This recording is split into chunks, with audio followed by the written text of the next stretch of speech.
receive large funding support from Congress, and then they direct that funding support out to a network of academic, industry, or internal DoD or government labs. They try to create these teams around specific problems, and then aggressively drive toward answers. And they have people that are working on drugs. That's how I got in there. My job at Rare was in this malaria drugs, antibiotic drug working group. And what I wanted to do was harness some of the really special technologies that DARPA was creating, and then bring them back to Rare and test them against the military relevant bacteria, the military relevant malaria. So we have models, and we have infectious disease testing capabilities. Think of us like the Aberdeen Proving Ground.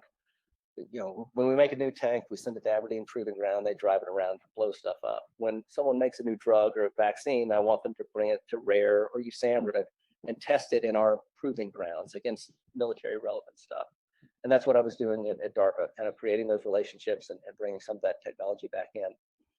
And it all kind of coalesced with coronavirus response. And so for the last 2.5 months, I've really been trying to connect DARPA researchers with the test capabilities in MRDC that can advance their coronavirus response efforts. And that's in testing. There's just amazing advances that are occurring in our ability to test for infectious disease. And DARPA has a strong portfolio in that. It's a technology called CRISPR. I'm sure anyone in molecular research is familiar with that, but that is a world-changing technology, and they're applying it toward diagnostics and therapeutics. And then the other thing that DARPA is really focused on is artificial intelligence, and using artificial intelligence to come up with new early therapeutics, things that can kind of guide the way we focus research programs.